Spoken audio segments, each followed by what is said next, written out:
Welcome back to the Roaring Peacock main cast. The news this week.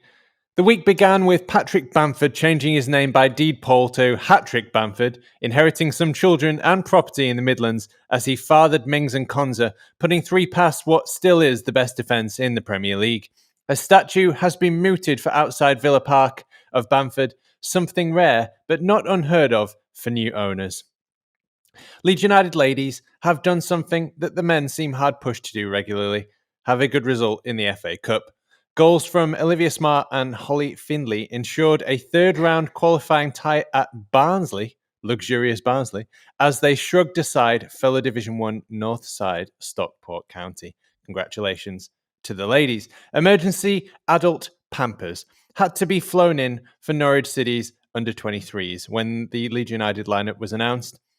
2-0 flattered Norwich as Rafinha shone bright in a sparkling display by the Brazilian. North of the border, Ryan Edmondson made his first senior start for Scotland's Silver City, Aberdeen, and it didn't disappoint as he bagged an assist and 2 goals. While, I'm fucking gonna butcher this name. How do you say it? Temenzukov? No? Kun Semenuzkov. Oh. Yes, just like that. That one. Also scored on debut for Spain Secunda B side Real Union. Let's hope when they get back to Leeds, they can form a Real Union themselves. Christ. We're back. Good night, everyone.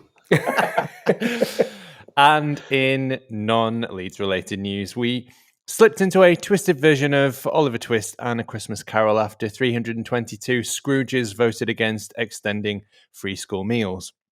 Arguably worse, though, they've made us like a scum player. Even Patrick Lord Tory Bamford has admitted to looking up to Rashford as he criticised the government. Lord Bamford, us poor people are honoured you're thinking of us. Infection rates soared across the Northern Hemisphere as West Yorkshire went to Tier 3, seemingly obliterating any hope of getting fans back into grounds. Let's hope this season is not stopped altogether, though we imagine most apocalyptic scenarios should include teams being flown in and out of hotspots if it is still making some money for someone. Speaking of football, everyone apart from Leeds is shit. For the first time... End report. For the first time in weeks, we agree with a breakaway league. We don't need boring, useless shit defensive teams like Fulham, Burnley, West Brom, Chelsea, Man United, Juve or Barcelona. We'd happily form a league between Leeds, Atlanta, Huddersfield, Atalanta, not to be confused with Atlanta, the United States city and host of the 1996 Olympic Games. That's all they're famous for. That's it. They did. I didn't dream that, did I? They hosted the Olympics. That happened in '96. It did, didn't it? Yeah. Atalanta, Huddersfield, Villa, Ajax, and select others according to Bielsa's choosing. Nobody has ever watched Burnley versus Brighton. But if games like Scum Chelsea are unwatchable soulless draws, as the managers don't want to get sacked, then the Premier League is truly fucked. And finally, the football world was rocked again by 2 more tragedies, that of Jeremy Whiston, who took his own life after being let go from Man City's youth academy, and Nobby Stiles, whose iconic dance while parading the World Cup and his toothless hard man style indelibly etched him into our hearts, passed after a long battle with illness.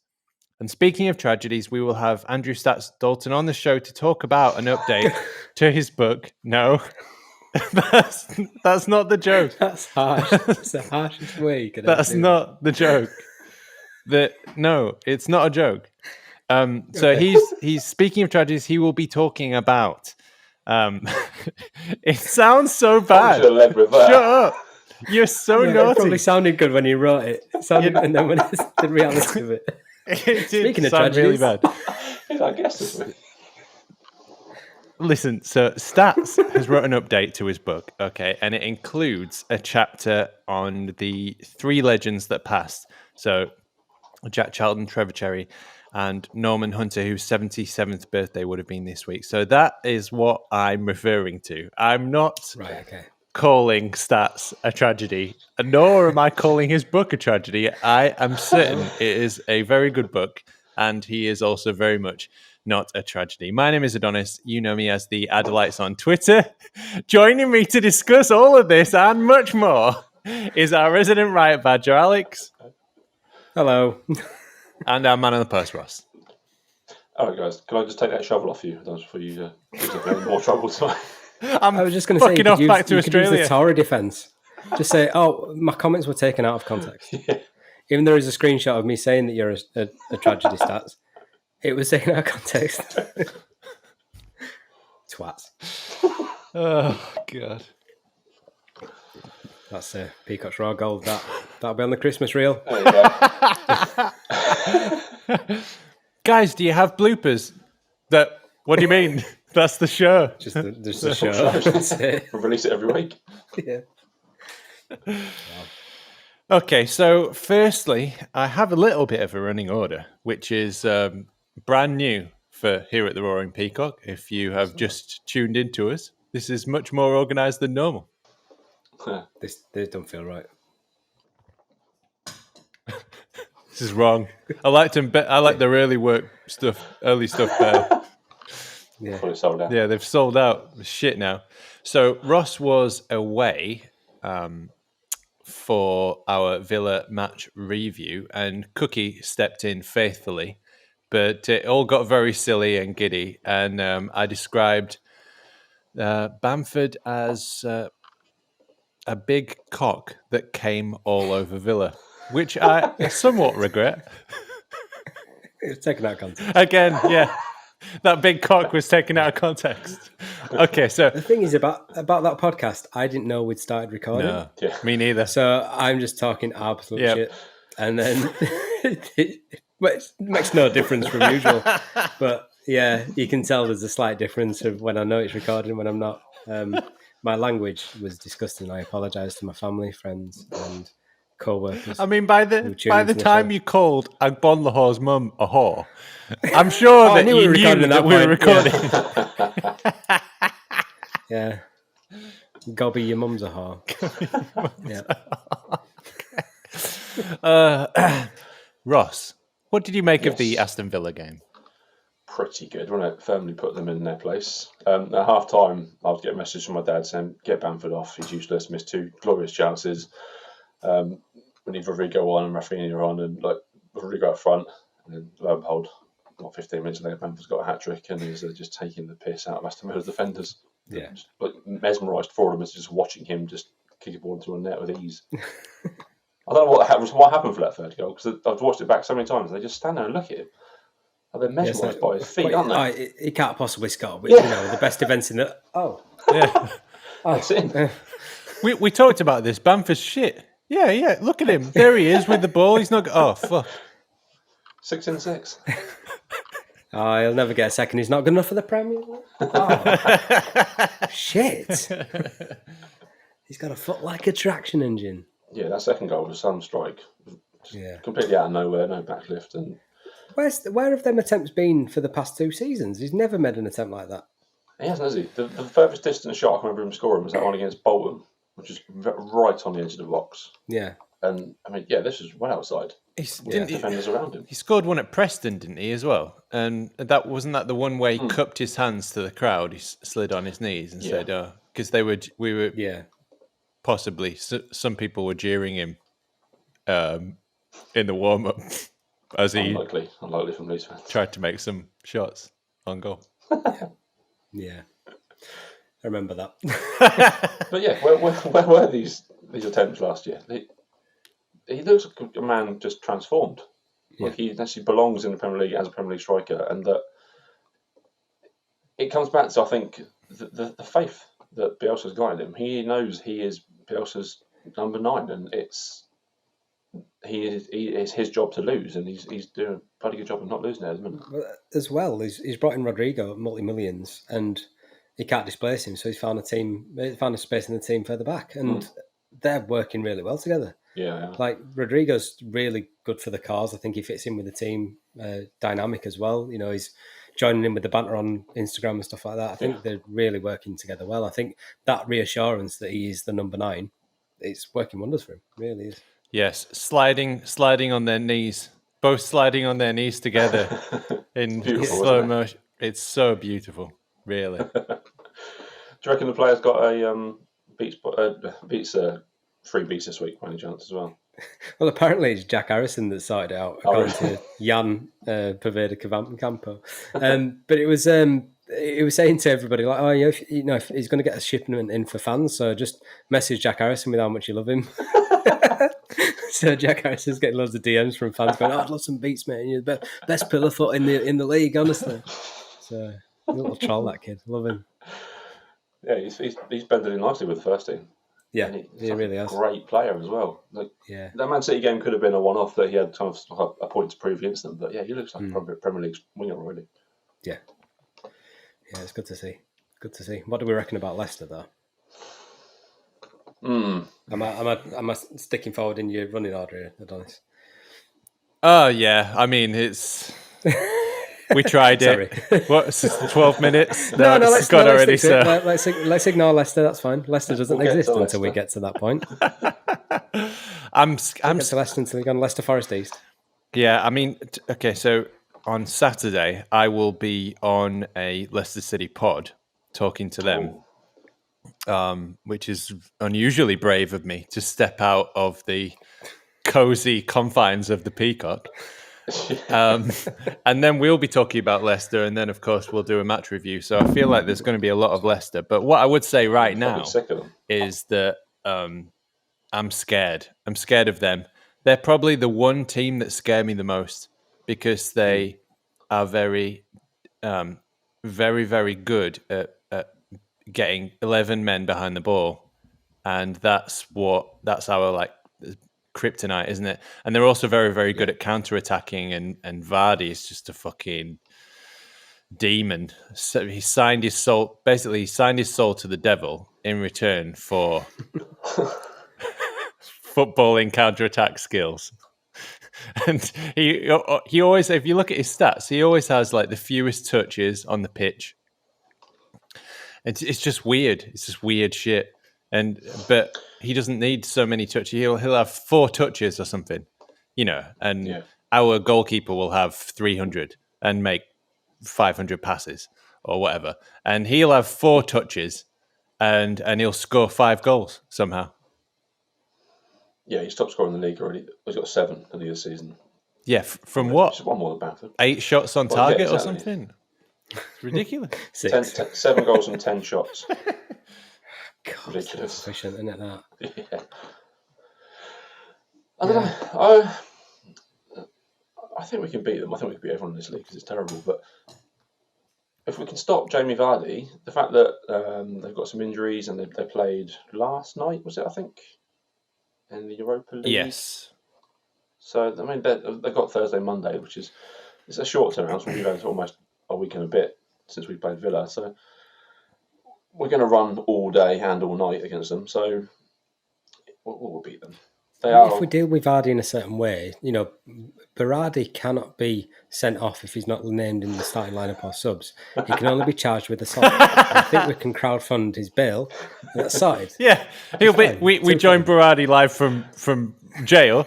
If it meant the team wins, then it's worth it.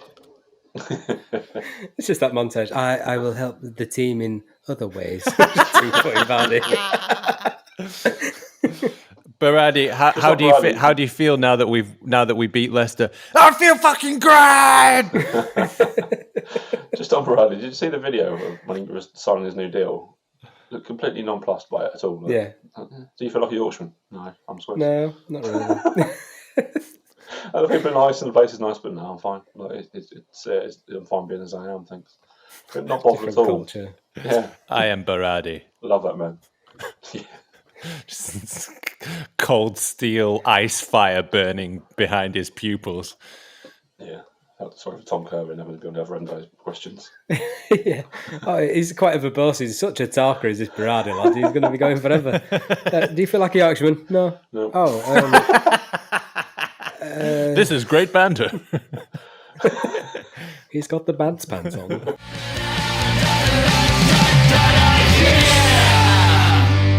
Who would have thought, though, it's proper going off from the tangent, but Berardi, he's been my favourite personality stroke player at the club for ages.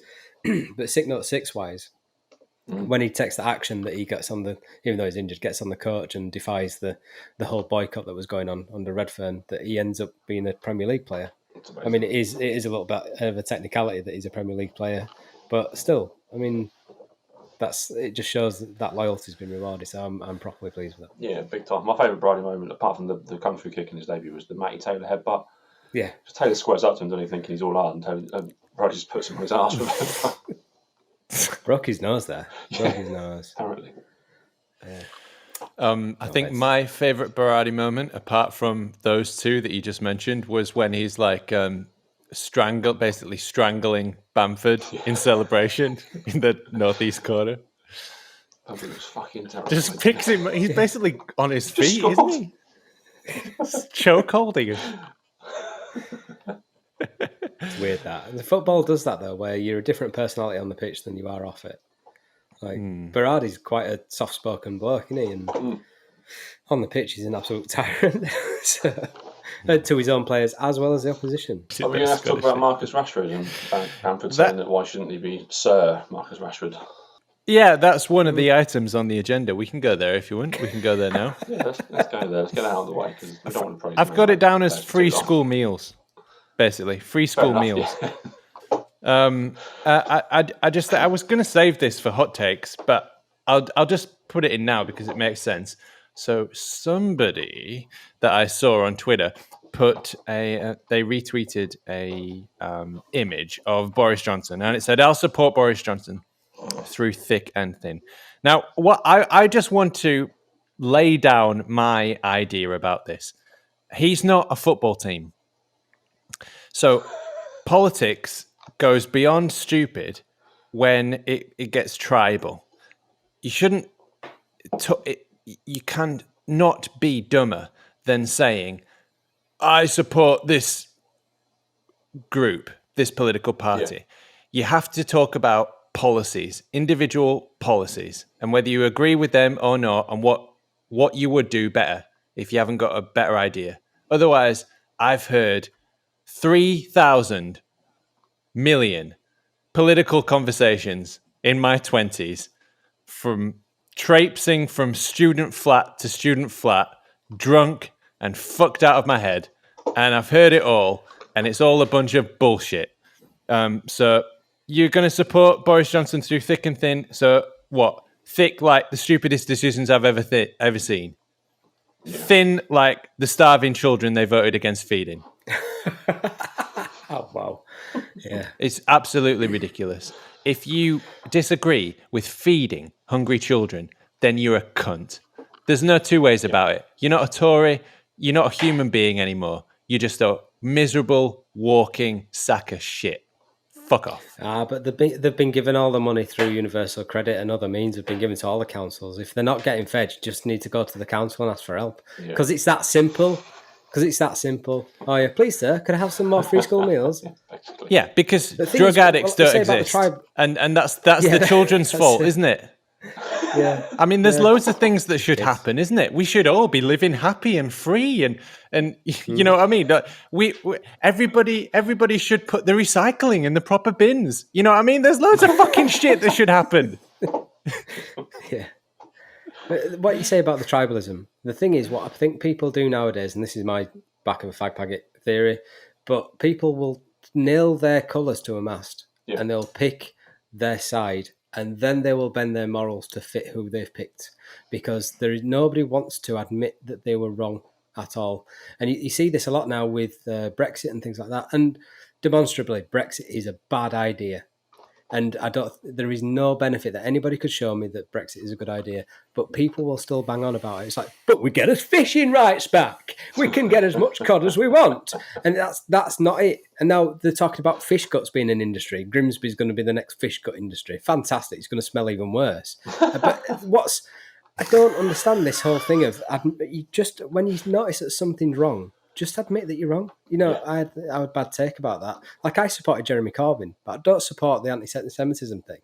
Like, how he was his blind spot, in inverted commas, to missing all that. You can't support that. You can't nearly colours to the mast and think that everything that they do is right and you'll find a way to excuse it. You've got to call out the things that you don't think are right. Yeah. And there's no way anybody can look at Boris Johnson and the Tories at the minute and think that they're doing everything right, because they're fucking not. No, clearly not. But then the people say, "Oh well, why don't the footballers pay for it themselves?" Well, why should they? Like, it's not. But they do as well. And they are. Yeah, exactly. What was it? 5.5 million tax that Rashford's already paid. Yeah. So insane. It's not like he's not contributing to the cause. It's people that just come up with these takes. I saw one on Facebook saying, "Oh, there's this many players in the Premier League, and on average they earn 220 grand a week." You just pull it, figure out, it's not really the average wage in the Premier League is 220 grand a week. Yeah. Because there's 3 teams that have been promoted. They've got 30 odd players that aren't earning that anywhere near that. Yeah. There's only a handful of players who are earning more than that, I would have thought. One of them's Ozil, and he's subsidising Gunnosaurus now. So exactly. He's paying for his lunches. So that's a big mouth to feed, to be fair. Yeah, no, it's ridiculous, and I don't mind honestly, I don't mind that much if they don't pay that much tax either. If they do some dodgy shit which allows them to keep more of their money, if they're giving it to charity, if they're giving it to the things that the government should be doing, which they're not, because the government are giving billions of pounds to dodgy, weird companies for products that aren't turning up, or these companies have zero assets. And the whole thing is that it's just nuance. That's it. I don't agree with myself half the time, and especially not when I'm wrong. So it's a good time to not agree with. Let alone agreeing with anybody else, or any politician whose job literally is to lie, or whose DNA is built in to be self-serving and politically minded. They're not an expert at anything that they talk about. The only thing that they're an expert in is being an actor and a liar. So I don't agree with any of them. So that's why I think we should talk about policies. And I don't think that you can argue that feeding children is a political issue. It's just ethical. No, what they try to argue with is that the money's already been given to the councils. But like I said, is that you can argue that all day long. But why is there a problem then? If the money's been given, there shouldn't be a problem. So there's still a problem there because kids are still going hungry. And you can't, it's not an argument. You can't say kids aren't going hungry in this country, because they are. I mean, there's evidence that kids are being admitted to hospital with malnutrition in a first world country. You give a fiver, a couple of quid or whatever to a homeless guy, and he goes and spends that on heroin. Okay, well, that's understandable. A couple of quid. Well, I'm presuming he's getting a few more quid from other people to get into his. It's actually a medical condition, isn't it? Addiction. So probably not something to necessarily be laughed at. But he is unable to buy food, let's say, because he's spending that money that you've just given him on heroin. And that's the idea, as I understand it, of free school meals, or somewhere where you can go that distributes food, not money. And that's the issue, isn't it? So social welfare, at least we can all agree that it should be looking after the children of the country. I mean, the best take that I see on this, because what you see is flag shaggers will just kind of copy and paste everybody else's opinion. And the worst take I see is that I bet all these mothers that can't feed the kids have got a flat screen telly, though, aren't they? Yeah. Where do you get a non-flat screen TV from in 2020? Am I going to like the reuse site and getting an analog TV that doesn't even work? So, kids, you can watch The White Noise again. It's a good one tonight. Everybody's got a flat screen TV. You idiots. Well, look at my Scartley didn't just flat screen TV. Yeah. Oh, I need a composite cable. And then it's like, oh, well, they've got a mobile phone, aren't they? It's like, well, how do you expect them to claim universal credit that you're asking them to claim without a mobile phone? Do you want them to get a laptop or a tablet? What? Yeah, exactly. Yeah. They could go to the library. Well, you can't because you shut them all. Oh, look, a soapbox. Sitting at home in their life of luxury with their fucking wirelesses. Coming over here, using eating. Terrible. And look at this casserole that I made for £4.20. It's going to feed us for 6 months. Fuck off. And all the kitchens that they make them in look absolutely fucking disgusting. I won't touch them in my life. Yeah. So fair play to Michael Rashford, move to a better club, and we'll like you even more.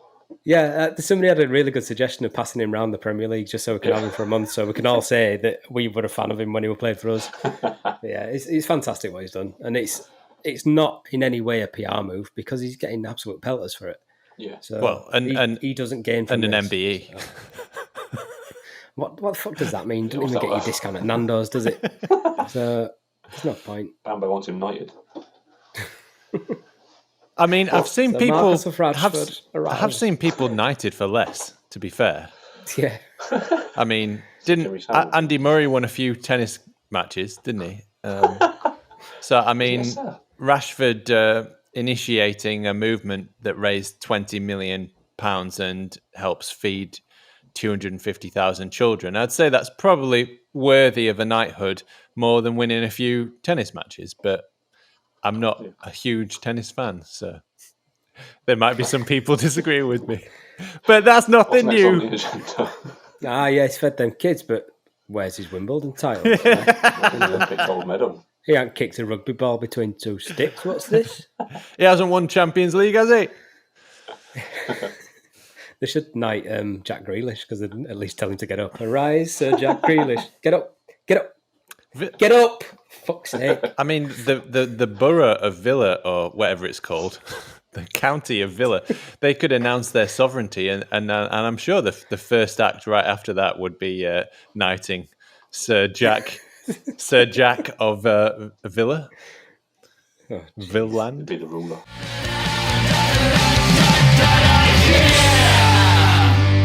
Okay, let's move on. Let's talk about the Norwich City under-23s game. Did we all watch that? I did, yeah. I did, yeah. I had money on it as well. I was betting on it. You were betting on the children? under-23s? Oh my God. Marcus Yeah. Rashford's feeding him, you're betting Fucking on hell. this. Yeah. That sprightly 35-year-old Yeah, Pablo. oh, young Pablo Hernandez. Young Pablo has been bet upon. He's a pawn in your gambling games. Yeah, they want me a whole £9. So well done, boys. Thank you for that.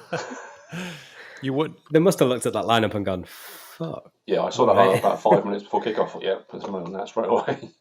Yeah, I love Wilson though, putting Pablo as the main image of an under-23s image. Yeah. That's great. Well He doesn't miss a trick, does he? done.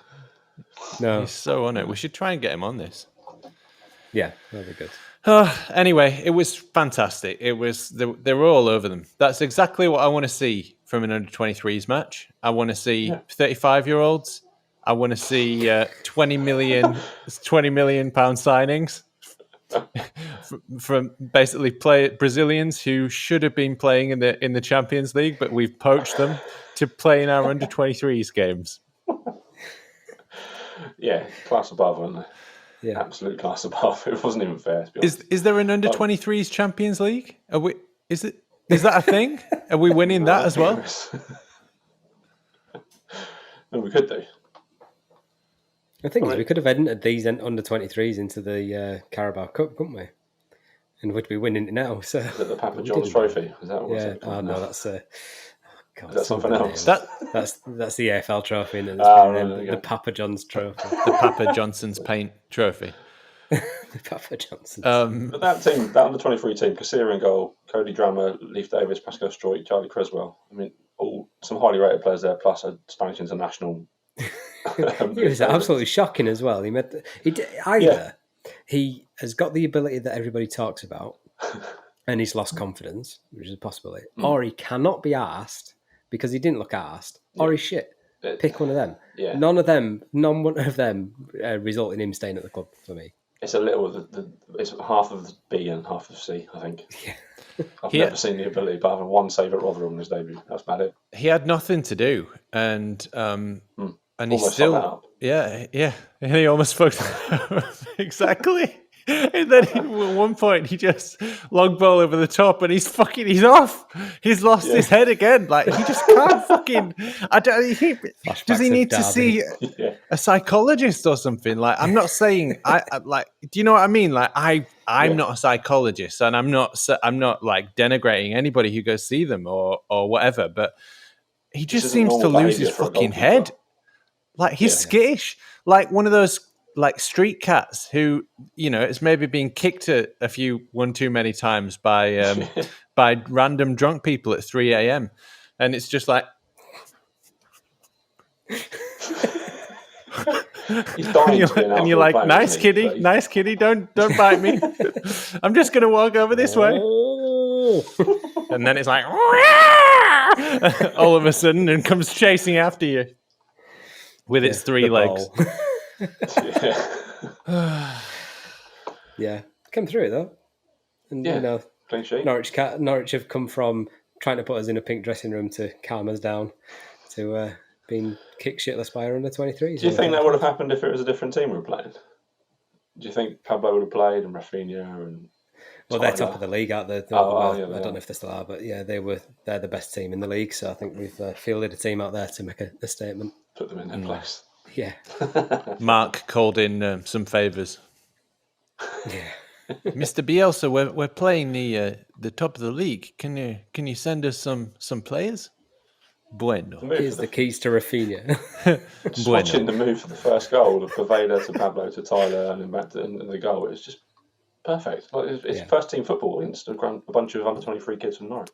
Yeah. There was a time a few seasons ago where you'd be called a SWAT, maybe, for watching under 23s, like a tryhard, or you know what I mean? Yeah. Or get a life. You're watching the under 23s. What are you doing? And now look at this lineup. And how can you not watch that? It's basically our team. That's our players right there. I used to watch the under 23s when Bamford was coming back, and we'd watch it obsessively to see if he could hobble onto the pitch and stuff. I mean, nobody's really watched it regularly, have they? But now, I put it on Twitter. I remember watching the Big Kev game, being excited about Big Kev, and him basically just not being able to run around for about half an hour and then just sitting down in the centre. He had one shot, which looked okay, but it was a bit like Lasoga, but slower. And then he just sort of sat down in the centre of the pitch around about half time. And I thought, oh God, there we go. He's gone. We've broken him already. Done. There he is. But what a difference in calibre between, let's say, Augustin and Rafinha, Rodrigo and Koch. They've come in and hit the ground running and are massively, like if you said Koch was out for Monday. Hey! Get the Cox out on Monday, lads. Yeah, Cox out on Monday. But yeah, if you said he was out, you'd be gutted because his form's been fantastic. Yeah. I don't think we'd have felt the same about Augustin. Oh, he's not playing again. Oh, well.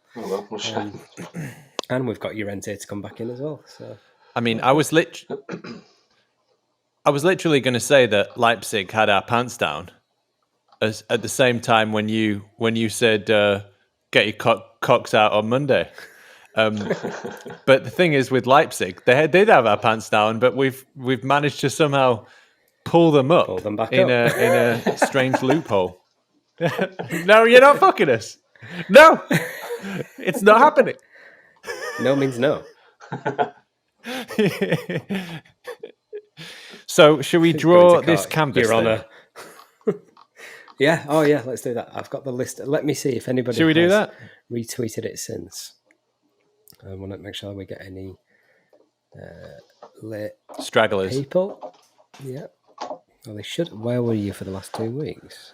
So I shouldn't really. Right. So, if you're unaware of this, we have been promoting very, very badly with very mixed results a competition to give away a giant canvas. A very beautiful photo that Alex took of church, as some people call it, other people call it Ellen Road. And it's very lovely. It's 120 by 80 centimetres. Is that correct? Yes, 120 by 60, I think. 120 by 60, so... And 120 by... 120 by 80. 80. 80. I just measured it with my eyes. I thought I was... I thought I was doing that thing that men do, which is over-exaggerate the length of objects. And it's that, basically. It's one of these. Yeah. So if you're on the YouTube, just look at YouTube. If you're listening on the podcast, you can't see it, but it's on the wall behind Alex. So just imagine it. Yeah, right. I can see your screen. So I've got a list of 33 names. I've removed all duplicates. So we're just going to draw it now, and the first person who gets it, so you have to trust me. And if I slaughter your app, I'm not sure what it'll be. It's picking now. Drum roll. Okay, so the winner is at Leeds MOT 1963. So yeah, I will DM you and we'll sort out either collecting it or post it for you. Okay. Congratulations! Well Congratulations. At Leeds, what was it? At Leeds MOT 1963. 1963. That's his thing. LUFC and proud. Nice. Okay. Massive Leeds United fan, proud to be gay, home and away season ticket, football for everyone. Well, good on you, buddy. Yeah. You seem like if you want to come on the pod, you're more than welcome to. You look like an absolute riot of fun, judging by that. Look at him; he's having it. He's having it, the boy. That profile photo it's a really well taken photo, isn't it? Really well taken, actually. Yeah, the focus is beautiful. It's you've taken it, haven't really you? Well. No, not me. Yeah, that was when I was taking photos at Pride for the guys. Yeah. Nice. So he looks like he's having a fucking ball. Yeah, I'm sorry that you've got a massive canvas to find a home for now. So you can sail it in a flood. So it'll be fine. Need to get a bigger house. Yeah, use it as a raft. We'll use this canvas that I won in 2020.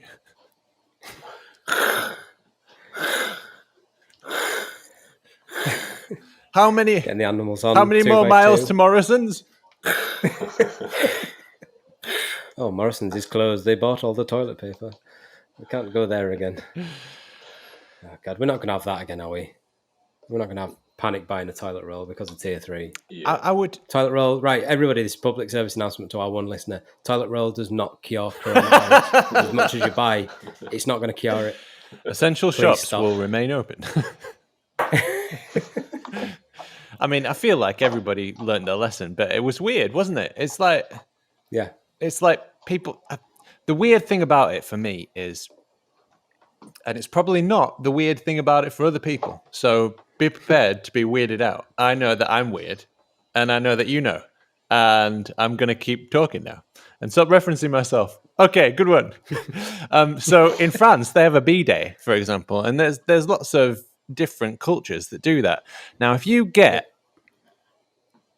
excrement on your hand, let's say, or any other part of your body, like a bit on your arm, let's say, for example, I mean, you're washing that fucker for like 20 minutes, like, oh God, it's disgusting, get it off me, Yeah. But when it's your ass, just put a bit of paper on it, mate. It'll be fine. Just let me smear it round for a little bit. Yeah. Oh. Plunge in the depths. No, you don't do that. If you run out of toilet paper, you're going to be fine. You're just going to have a little shower, and it's going to be okay. And you're going to be cleaner than you were before. You'll be cleaner, yeah. Much cleaner. So, for a variety of reasons, including not getting infected through rushing to the shops, just don't panic buy. Everything's going to be fine. Yeah. Now, football. Okay, yes, Ross is back. This is what we miss. I'm thinking about the iTunes reviews. Yeah. We want to stop this pub fair stuff, don't we? You're the only one. Thanks to everybody that has left a review, though. It really means a lot. Yes. Especially the one that said, one of you is a little bit of a dick, but I won't tell you which one. I really enjoyed that one because I hope it's me. Well, we all secretly are hoping it's ourselves. I believe I'm the one. I think I'm the knob. For the only simple reason is because the host always has to kind of put themselves out there a little bit and ask the questions, make statements and ask the questions. But then when you're answering the questions, you can kind of be a little bit more sympathetic in some ways. Yeah. So employed as a provocateur, devil's advocate. Yes, exactly. But it's really, I mean, that's dropping a snake in the cave, isn't it? Leaving a review like that. One of you's a cunt. There you go. Find out between you. Deal with that. Russian roulette of iTunes reviews. It is like that, isn't it? Though may die. We have a little room here called the Roaring Peacock, and somebody's just opened the door and gone, "One of you's a cunt," and just slammed the door, and fucked off. We've gone. We're all pointing at each other. Yeah, sorry. Don't work on an audio medium. I was pointing around the room. Football. So football. I feel like there wasn't that much to talk about. All the football was shit, basically. Apart from, like, we played Villa, we walked them off the park. That was Friday night. I had a great time, and then the rest of the weekend was just really boring. Just games that I could not watch. Like I tried to watch Chelsea Scum, and it was so horrible. And then later on in the week, Champions League, tried to watch Juve Barcelona, and the missus is next to me, and she doesn't watch a lot of football, but she does watch the football she watches is Leeds. And she was here, and she's going, why are all the Juve and Barca players just standing there or just walking around? Yeah. It seems really big-headed or arrogant to say it, but do we just play football better than everyone else? Everyone else. We are being spoiled. We are being spoiled by the football that we're playing. It's really weird, isn't it? It's really weird because, especially being a Leeds fan, but it's also just weird because it is weird that we have the best coach in the world, and we kind of heard everybody say that, would not really know what it meant. And I think also Bielsa just had a bad run of clubs for whatever reason, but mainly I think because they didn't bend to his will and his demands like we have, and therefore he doesn't get the respect he deserves, and obviously you're not going to get the results then. But yeah, it's just bizarre. Like, trying to watch any other team play football is this. I can't do it. Kind of torturous shit. I cannot watch any other Premier League games. I'm paying whatever I pay for Sky Sports and Sky just to watch Leeds games. It seems ridiculous. But plus paying my 99p sub a week for the LUTV radio commentaries for games that I miss. And then the $14.95 to watch it on PPV when you exactly. I'm paying a fortune to watch Leeds, but other games are just. No one plays football like how we play football, and that may be arrogant to say, but I don't care. We play the best football. We've played Man City, and they're supposed to be the best at it. Nah. I've got a worry, though, that this now will create a vacuum where other clubs will want to emulate what we've done, and then that will become the norm. The level of fitness that we've got will become the norm, and then the quality of players will. That's when the gulf will be seen. So I think they're getting away, like the Man Cities and Liverpools at the time. Yeah, I'm not saying they're unfit. I'm not saying they don't run, but they're not at the same level as that we're at. But they are though? a better I thought the Premier League would lead at this level. Why are they not at this level? The Premier League isn't as scary as I thought it were going to be. No. I was terrified for years and years and years, and then Bielsa came in and thought, but what Premier League? And maybe get into the Premier League with Steve Evans in charge, or fucking any of the other guys that are there. Paul Heckingbottom's negative football. If we somehow shit our way to winning the playoffs or something. Yeah. We'll be bottom. We'll be full Leeds start the Premier League with 25 Barnsley loanees. Jamie Roy Grant up front. He's still our player. He's not got a PS5, but he's still our player. It would have been terrible. It would have been terrible. And when we get it right, we are. I mean, it is the best football I've ever seen. It doesn't matter about it being Leeds or not. Just our ability, the speed of passing, the knowledge of this guy's going to be there without thinking about it. You know, it's just he's elevated it to a level that I didn't think the sport could be. I didn't think it could be this beautiful. I didn't think it could be this thoughtless in a way. I tell you what team you can watch though, Huddersfield Town. Yeah. Oh my! Did you see that goal? It was carbon copy Leeds United. Was it? Yeah. No, I didn't. Yeah, absolutely perfect. Comes out from the keeper, play out from the back, and it overlaps, play out to the left flank, and then it's just a cutback goal, and it is pure Bielsa. It's taken a while to get it going there. Yeah. And annoyingly, they are getting it going, but I want Corcoran to do well. It's just the fact he's at Huddersfield that's the downside. I mean, do you care about Huddersfield though? I kind of, because I want them to look after Carlos Corberan, because I think he's a successor to Bielsa. Oh, no, I didn't mean that way. I meant, because Ross said he wants Carlos to do well, but he'd rather it wouldn't be Huddersfield. The Yorkshire club, weren't they? Oh, fuck off, the Yorkshire club, no one gives a shit. They had their 5 minutes, as if we wouldn't have been like that. As if we're not like that. We're better than that. Now, let's not be hypocritical. Their match stats from the Birmingham game, they had 77% possession away from home. Yes. That sounds... that is full on. That sounds fantastic. And I'm very happy for Carlos. My only thing about it would be that he doesn't become so successful with them that they go on and do better than us. I think he needs to be mildly to moderately successful. Get to with A them. level. Yeah, get to A level. Yeah. That's right. Lose a couple of playoff semis, something like that. And then come home. In the Bielsa tradition. Yeah, exactly. And then come home after Bielsa finally retires or goes back to Newell's.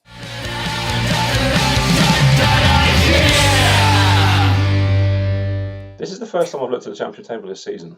Reading have got 22 points from 8 games. Yeah, it's unreal. The Brentford are adrift. Properly adrift. Yeah, what the fuck's going on with Reading? Who are they? What's happened? Have they changed manager? What do I not know? I don't care. But just what do I not know? Beautiful. It's great to not give a shit about that division. There was games happening all week this week, and I had no idea and couldn't care less because I knew we didn't play till Monday. Yeah, I mean it was Tuesday, and I was looking at the fixtures. I just looked at the fixtures, and I saw Wickham there, and I just thought, fucking hell, that could have been us. We could have been there. That could have been us. Struggling to a 1-0 win against Wickham. Yeah. Could you imagine that? No, we'd lose. It'd be a 1-0 loss. Yeah. Oh yeah, absolutely would be. We'd have. It'd be Steve Evans saying, I think you can't fault the lads. We've had a right game. Even with Bielsa. Even with Bielsa. We had a really good game. For anybody listening, Alex is giving the... is it up yours? Fuck you arm gesture. The up yours arm gesture? I think that's what that means, isn't it? It means it goes up. It goes up. That's what we did every game. It's a fist going up your ass, isn't it? Yeah. Fuck you lot. I hate you all. I'm taking this because pay me. Which was the Steve Evans patented Leeds salute. It's similar to the fisting your chest. It's just a fisting a different body part and having an entirely different meaning. Yeah. Well, I showed you guys my time hop from 5 years ago, which was when Duncan was in charge. I was calling for Red Bull just to end my misery and give us some money. Could you imagine if that had happened? Red Bull Whites. Yeah, Red Bull Whites. What happened with Salzburg over here in Austria is that they took over the club, obviously. They changed the name of the club, obviously. So they changed the badge and they changed the club colours. Yeah. So you were basically praying for Red Bull Leeds, gone is the badge, and we'd have been playing in red and white. Yeah, still white, but a bit of red. That's how much I fucking hated Leeds. And Steve Evans, that was what did it to me. Steve Evans. We had an actual criminal, not only in charge of our club, but managing our club, and I couldn't handle it. I really couldn't handle it. That's what I mean, though. Think about the psychological breaking point That's what they did to that me. you were at. The thing is with Red Bull, and this is really off on a tangent, but it's another area of my interest. So they also have quite a lot of historical aircraft, so World War II stuff, and they emblazon the Red Bull logo on the side of like a Corsair or a P-38. But the thing is, without These them, are these they are won't be flying. these are planes. Yes, these are Okay. World War II P-38. I thought that was a Walter pistol or something. a gun. No, P-38's a twin. I won't go down that. But yeah, so you've got like beautiful World War II, really well restored aircraft, but with Red Bull emblazoned on the side, and it properly like grates at me because like I wouldn't see one of them flying other than Red Bull, but I've got to look at the logo as well. And so I think that's it's not like one of those sort of tasteful 1950s decals. No, not at all. Not at all. In your face. Yeah, Okay. it's very much in your face. So they could have done it in a kind of a tasteful way, but they chose not to. It just shows their attitude to everything. Like the history of Salzburg, they've just gone, no, fuck you. Yeah. We own you now. You wear our colours and that's it. Yeah. And I was all for that. The 50+1 rule. Nah, fuck off. We're here to sell some energy drinks. You cunts. But that's what I thought when people were saying, oh, they'll buy us, but they'll respect our history. It's like, don't think our history is as deep as World War II, and they don't give a fuck about that. So let's. They wouldn't have respected anything if their previous actions are to go by. So next week, there's this idea that we have had to commemorate the 20th anniversary of a certain Champions League game at the San Siro. So it was the 8th of November, 2000. And... well, good quick maths, that. Well done. Bit mean.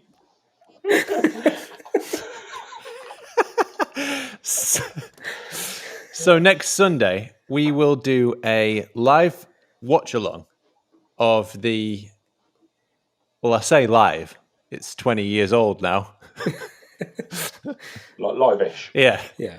It's like one of them shows that you've forgotten about on your Virgin box. I called it like Christmas until I forgot. So this will finally be the end of the Roaring Peacock when we go live.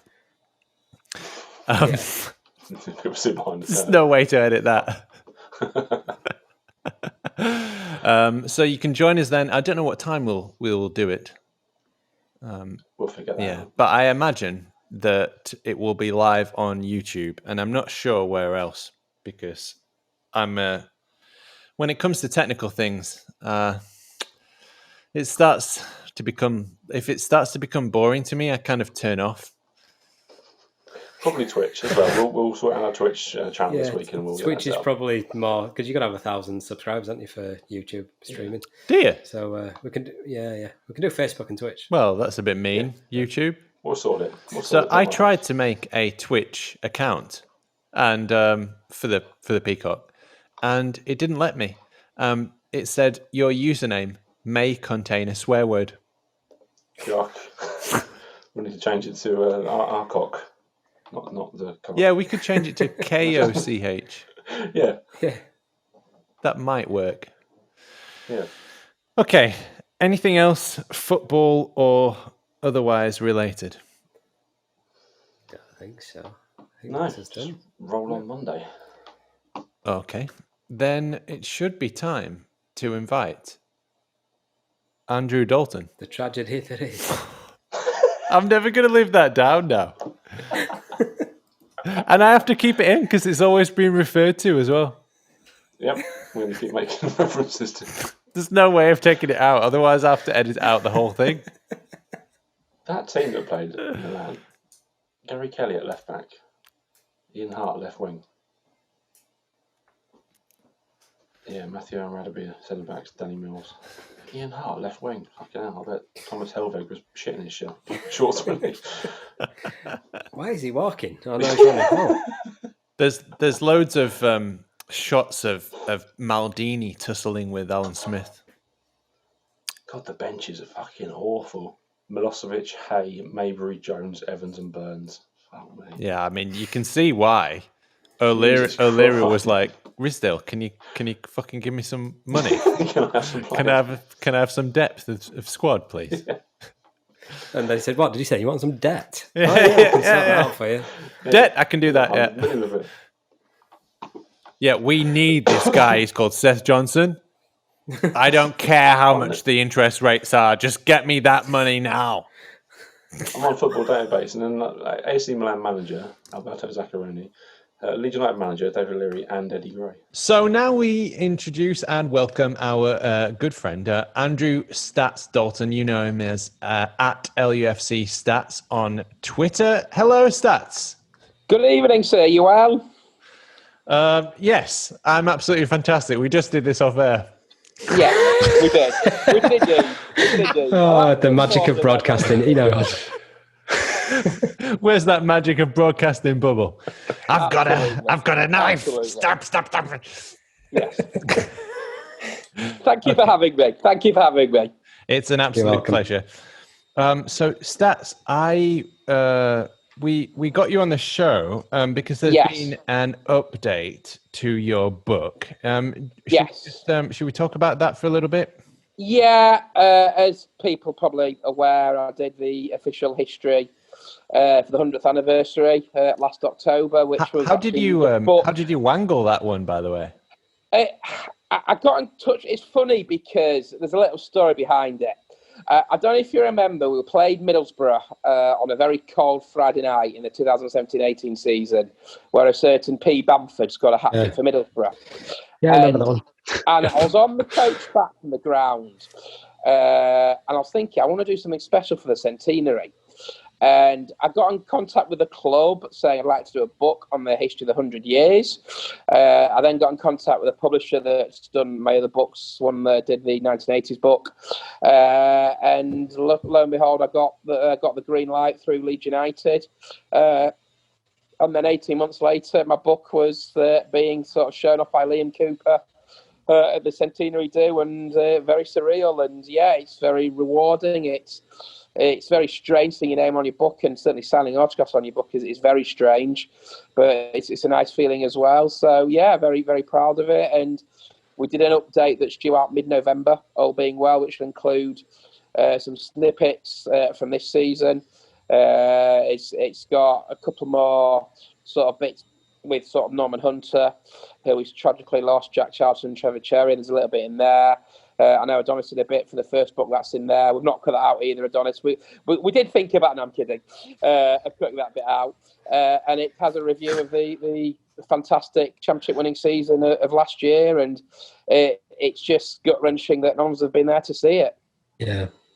Yeah, so I wanted to talk about a couple of things with you. So I wanted to talk about, firstly, the LUFC Women's team. And I also wanted to talk about Trevor Cherry, Norman Hunter, and Jack Charlton. Yes. So can you tell me about the LUFC Women's team? Well, I've sort of been involved with the team midway through the 2017-2018 season when they were battling relegation, and Dan O'Hearn came in from Sheffield United and has done an absolutely phenomenal job. Kept us up from relegation that year, and they've kind of gone from strength to strength over time, really. And it's been a joy to be part of the team. And we're playing currently at Tadcaster Albion, all the home games. I think we're fifth in the league at the moment. We drew 1-1 up at Bradford on a very cold, wet Tuesday night this midweek. And then we're in the FA Cup. I think we're in one of the qualifying rounds this coming weekend against Barnsley, and an opportunity, if we can win a couple more games, to possibly get a WSL or WSL 1 team. So it's great to be part of it. It's a great setup. Julie Lewis is the general manager, does a magnificent job. Dan O'Hearn, the manager, has really turned the fortunes around, and they've got some really good players like Rebecca Hunt, who was top scorer and player of the year last year, Laura Bartup, who joined from Barnsley this summer. So yeah, they've got some really good players, and they've got an opportunity this year. Touch wood, hopefully, that nothing gets stopped with what's going on in the world with the COVID stuff. And they play some really decent football. They had a great result up at Stockport in the last one in the FA Cup on Sunday. So yeah, and they just continue to go from strength to strength, and they've got a real opportunity this season to hopefully win promotion. You can watch that. You can watch the Leeds Barnsley women's game on Barnsley's I website? believe there is a feed. Yeah, there is a feed. live.barnsleywomen'sfc.co.uk for the one, £3. Because unfortunately, Barnsley's in tier 3 at the moment. And obviously aren't allowed any support. So I think that now might be the case for Tadcaster, but I don't know what postcode Tadcaster comes under, actually. So I think that might be York. I think they may be in tier 2, I believe, at the moment. So fans may or may not be allowed. I don't know the ins and outs yet. But yeah, it's great fun. It's great to be part of. And it's great to kind of be working part-time with Leeds United. And they're a real, without, I don't want to sound Neil Warnock-esque here and use the old cliches and what have you, but they're a great bunch to be around. And, Bunch of lads. not the lads, but they're a great bunch of women. That's the one. But they're so accommodating when I do interviews and what have you, and I've never been once refused an interview from any of them after the games and what have you. So yeah, and it's really good fun to be part of. With the ladies' game, do they have to go through the same coronavirus testing regimen that the men's game does? I don't quite know the ins and outs. I know that some players have had to stand down because in past games, because some have tested positive. Right. We do the track and trace every game. We have the NHS app and the code to track in. So the Julie Lewis, who's the general manager, is also our COVID officer. So I think she's aware of everything that goes on with the girls as well. So I don't know how stringent they are, 'cause I'm not kind of privy to all that. But I know we've had a couple of games cancelled because certain teams that we've played haven't been able to field a team due to COVID, and you wonder how long that might last. It might last week after week after week with players. So, I don't know the complete ins and outs of it, but I know some players have had to step down. Can you tell me stats? From game. Can you tell me where the women's team are on their football pyramid? Like, how far are they away from? Yeah, we're quite a way off at the moment. We've got obviously there's the Super League, and there's WSL 1, then there's the Northern Premier League, and then the Northern Division 1. Yeah, that's right. And that's what we're in at the moment. But a lot can change with funding as well. But the first part, of course, to get into the Northern Premier League, and then you're looking at the Super League and Super League 1 teams. So, but do you know what? They've got to start somewhere. It looked like 4 or 5 years ago there might not be a women's club, but it's been restructured, been reorganised. Adrian Sykes does a brilliant job. Chairman Chris as well is behind it all, and yeah, it's just really good fun. And if people can get down there to Tadcaster, as long as we're allowing supporters into the ground, it's only £4 to watch. And whilst we can't go to watch the Leeds United men's games for a while, I don't think we'll see a Leeds United men's game probably till March, April next year at the earliest. It gives you an opportunity to see some live football and see Leeds United live football. Is there a pie and a pint down at Tadcaster? And unfortunately, how much does that there cost? is a pint. There is a clubhouse. Okay. How much are the pints? I don't know because I don't drink. Oh. Okay. So I wouldn't. Not that much though. You would have thought a couple of quid? A couple of quid. But there you go. So get down to Tadcaster. Couple of quid for a pint. Yes. And £4 entry fee, and see and support the LUFC women's team. Yeah, absolutely, and it's really good fun as well. So it's really good fun. It's really good enjoyment, and get down there if you can. Okay, can you tell us now about? So you must have done quite a bit of research for your chapter on Trevor Cherry, Jack Charlton, and Norman Hunter. So yes, it would be really nice for our listeners and Leeds United fans to hear about that. Well, where'd you start? Obviously, with the COVID that happened, it was tragic. I'll start off with Norman. Made his debut at 15 at Leeds and went through the ranks and won virtually every medal at Ellen Road, and obviously tragically passed away, I think, in April of this year due to this horrendous disease that's going around at the moment. He was an absolute legend at Leeds United. As I say, formed a wonderful central partnership with Jackie Charlton and was a real mainstay of that team in the 60s and 70s. And obviously there's one great clip that I think everybody's seen when he has a punch up with Franny Lee at a game at Derby, a famous game. I think think John Motson was doing that game on Match of the Day, and they both got sent off. But just hard as nuts, and obviously had the nickname Bites Your Legs. And I know from sitting next to him on the gantry prior to his such tragic death, he was banging the gantry desk every game, and he kicked every ball. He was a wonderful broadcaster with Brynlaw on Radio Leeds back in sort of the early 90s, and it felt like, certainly with Norman, that you'd lost a member of your family, and just tragic news. And that's when it kind of did hit home with the COVID situation. I think off the top of my head, he made 724 starts and 2 sub appearances. And yeah, just very, very sad news. And that was followed up only a couple of weeks later with another part of the he was there for 2 years under Trevor Cherry. Obviously came from Huddersfield Town, and obviously was made captain following the departure of Billy Bremner to Hull City in 76-77, and again had some real great games. I remember there's one particular game that I think he scored the winner in a cup tie against Manchester City that had everything in the 5th round of the FA Cup in 77. Another one that made over 400 appearances for Leeds United, and yeah, that was hard to take. And then the third and final one that I think just left a massive hole, not only the other two did, was the sad loss of Leeds United's World Cup winner Jack Charlton, which has again probably been a bit brought into focus again today with another news of the sad passing of Nobby Stiles, another one that played with England. Of course, Nobby's son John played at Leeds in the 80s. So Jack though, wow, what can you say about Jack Charlton? Absolute gentleman. I think he smoked a few and still was an unbelievable player. I think he made his debut in the 50s. I think I played against Blackburn Rovers in the early 50s, and just went from strength to strength, and again won virtually every medal that could possibly be going at Leeds United. Made the most appearances for the club in 773.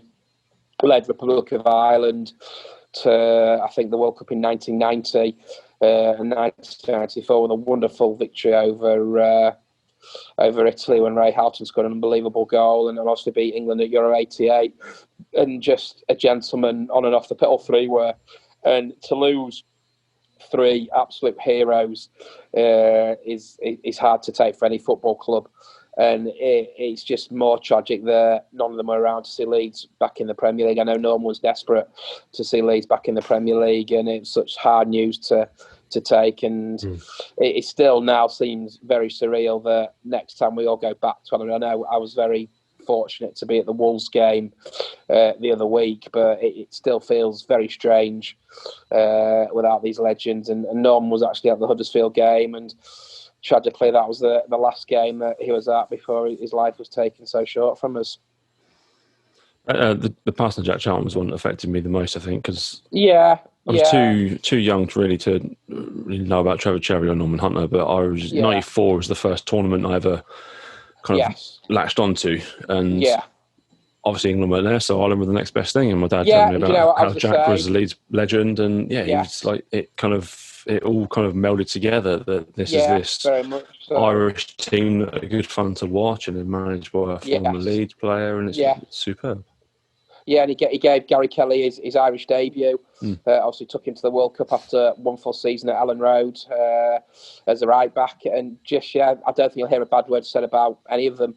And there's so many tales with Jack. And there's a wonderful picture, I think, from the 72 Cup final with Jack and Billy in the hotel bedrooms the morning after with the FA Cup there. And there's so many memories. And I've written in the book about all 3 of them, and Adonis has done a lovely cartoon picture of them all as well, which will be featured in the book out in a couple of weeks. So it's still hard to think when we'll be back at full capacity. I have no idea when that'll be.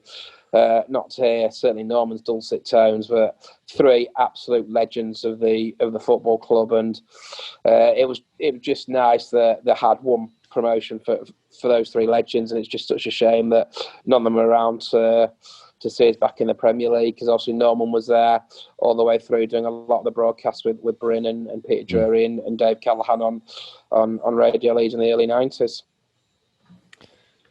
Alex, you listened to the radio a lot. Yeah, because we're a par. Yeah. because you didn't have a flat screen. There's no footballers to feature. So, did you want to talk a little bit about like maybe your memories of Norman, like listening to Norman? Yeah, I mean, my granddad was the guy that got me into football. So he was massively into the Revy era. He played himself, and he played at Ellen Road. But he'd always tell me about the Revy era and the Revy team and all this. And similar, Ross, to your experience of the World Cup with Jackie Charlton, as he was effectively known in this house, that's my connection with it. And then listening to the games, it was always Bryn and Norman. Yes. And you'd always get Bryn's excitement. And, you know, he'd be the animated version of what's going on, and you could follow through his tone of voice where the ball was on the pitch, how dangerous the attack was, and then it'd go to Norman, and it was always really measured. And it was always like, but you know, we'll come back in second half, Bryn. It'll be absolutely fine. It was like listening to my granddad most of the time, and it was just that reassuring voice from experience, and he's massively missed. Yeah, and I think for me, my granddad, my biological granddad died when my mum was young, but my kind of step granddad is Irish, and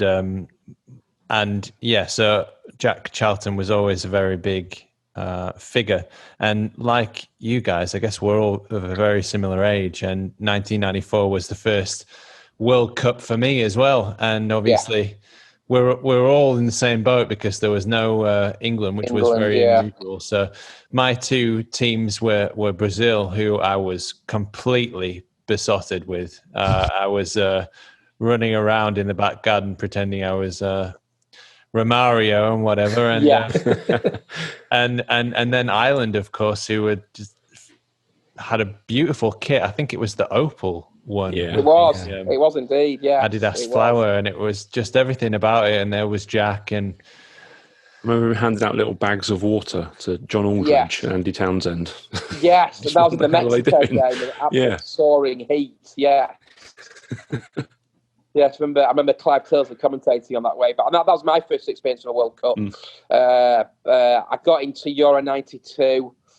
Just before that, when Leeds won the league, and Cantona was playing against Batty for France and England, and that was kind of my first experience of international football. But my first World Cup, because obviously England failed to qualify because it was that famous night in Amsterdam, I think it was, when Brian Moore, God rest his soul, one of the best commentators.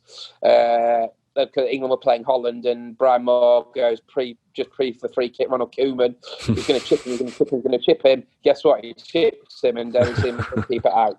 So, and England didn't qualify for the World Cup, and then we had to have a team to watch, and that team, as you rightly said, lo and behold, was Ireland, and they beat Italy 1-0 thanks to a wonderful goal from Ray Houghton over Gianluca Pagliuca, and that kind of got me hooked onto international football. Not the same nowadays as I'm born in international football, but terrible, isn't it? But back then it was different because you were growing up as a kid and you had to have an interest in a tournament, and that interest was Ireland. I mean, Euro 96 was the one that got me into international football, and that summer my dad bought me a replica England kit, and I guess I played in it till there were holes all over it. So stats. So how thick is your book, and how much does it cost? How thick is it? It's going to be £35 again. It's, I think, 515 pages again, and all being well, we're looking to release it mid-November. Unfortunately, there'll be no big launch or anything like that because of the situation we're living in.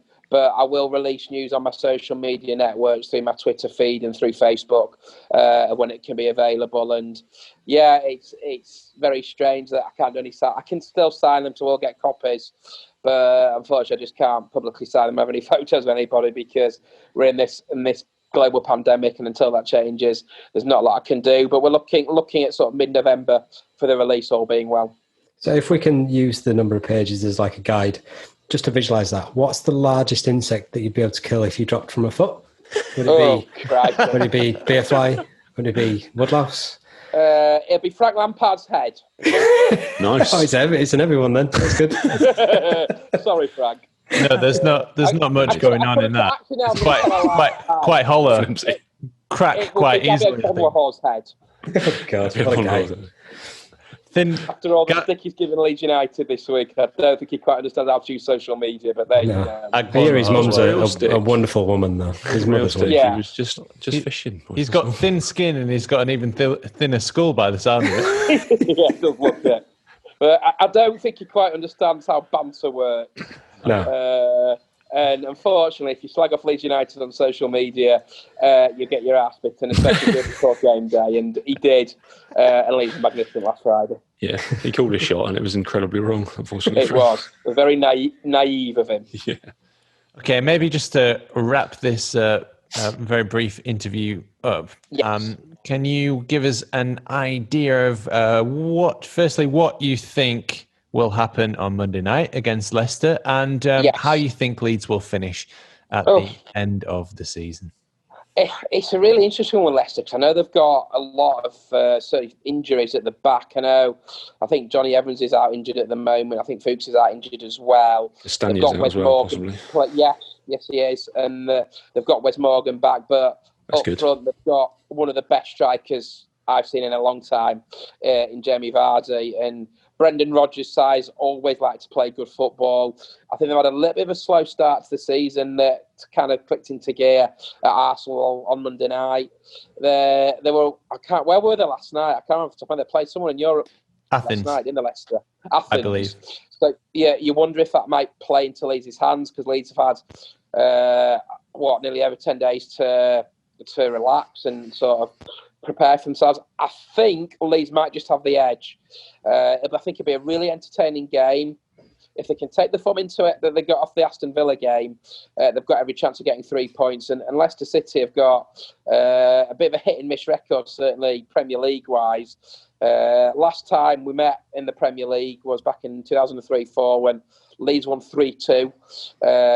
Alan Smith scored a late winner, Matt Mediocre was sent off, and that just about killed our hopes of staying in the Premier League.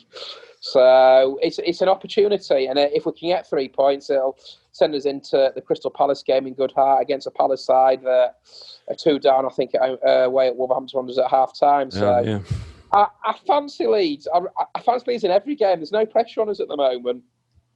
But as I said on Twitter on Saturday morning, 40 points is still my first target. And that might sound daft, but you get to that 40-point mark, then you can have some fun. Yeah. And then you can look at... Yeah, of course you can. Then you can look at targets. But for me, first target is 40 points. And then after that, the league is so bizarre this season. It's so strange that every team everywhere is dropping points left, right and centre. I still think Liverpool are the best team in the league, albeit they've had a slow start. They've got Fabinho now injured with Van Dijk. But as for Leeds, top 6, why not? We're about to push Premier League. I love how the predictions on this pod have gone from, fourth best. Yeah, and fourth worst in the league at doers, and then it's like top 6. Well, I know that sounds, and I'll probably be bitten on the backside come the end of May. But having watched a lot of the games, nothing scares me. There's nothing in this league that even Liverpool, we should have got a point. We should have really got a point at Anfield. More than that. I remember you, Alex, saying that if it weren't for that fucking handball after 2 or 3 minutes, Koch wouldn't have been so hesitant with those other 2. So I reckon we've won probably 5 or 6 nil. The only one that we've lost that we probably should have lost was the Wolves game, and the only variable was you with their stats. So the amount of people that blame me for that, I'm never going again. The amount of people that I've had say, don't go again this season, don't go again. I think that's the only game. I think Wolves did the job on us that night, and they just showed they're a bit more experience in the Premier League. I thought Conor Cody and one of the best names in football, Maximilian, had a really, really good game. Maximilian Kilman had a really good game at the back. So, but we're learning lessons, and it's another opportunity to get 3 points on the board and go to Selhurst Park in good heart, which is another game on pay-per-view, which really annoys me. That's got to stop. I think the Premier League have got to realise that people aren't paying for it. I think the bigwigs of the Premier League have just got to realise it's a waste of time and either put the price down or just get rid of it full stop, really. Yeah. Yes, well, it's definitely opened the door to a lot of people for illegal streams. I think people who didn't realise that they could maybe watch games on illegal streams. I think they've shot themselves badly in the foot there. All right, so basically that was the interview with Andrew Dalton, and I think the main takeaways we've got there are basically get yourself down to Tagcaster, £2 pints, don't quote us on the price. And have a look out for the LUFC Women who play Barnsley, and you can watch that on the Barnsley Women's website, and keep your eyes peeled for a certain book who will include an art piece which will be the cover of this podcast. So you can follow Stats at LUFC Stats. And it's a very goodbye from him. Thank you very much for coming on. Lovely. Thank you for having me, guys. Thank you. Cheers, mate. Thanks. Really appreciate that. Okay. It's just back to us now, lads. You can say cunt again. I'm sure I wouldn't have minded. Probably not. He said us, which is close. Yeah, it is. Well, geographically. Oh, God. We did so well. We did so well. We were on our best behaviour. Oh, my God. Okay. I think that's it, isn't it? Is there anything else to round up? I don't think so. Nothing from me, but... I think we can all just fuck off now. Yeah, and you can look forward to the match preview if you want to give us an iTunes review. Do it. Just put in 5 stars. It's so easy. It takes about 3 seconds, but it'll mean the world to us. We know we don't deserve it, but just do it anyway. Why not? And if you want to throw in a cheeky one of you's a cunt, then... Don't name names. Just leave it ambiguous. Just drop that. 1.5 of you is a cunt. Yeah. We've got 15 reviews, but only 15 ratings, but only 7 reviews. So come on, if you're going to leave a rating, just write something in the comment box as well. Yeah, and make it really tasty. I'd love to have like the world record for the most number of reviews that included swear words or something like that. Just copy and paste the marine copy pasta into the reviews, and I would be so pleased. Just do that. I don't think you're. What are you talking about, you fucking bitch? Oh, yeah, that's a point, isn't it? Yeah, that's to be fully censored. If you want to follow myself, I don't know why you would. I am at the Adelites on Twitter, and if you want to follow Alex, you can follow him at Riot Badger. Say goodbye, Alex. Goodbye. Don't follow me. And if you would like to follow Ross, you can do so via at Rossbell1984 on Twitter. Goodbye from you also, please, Ross. Goodbye, and do follow me, please. Yeah, follow me at Randy McNob.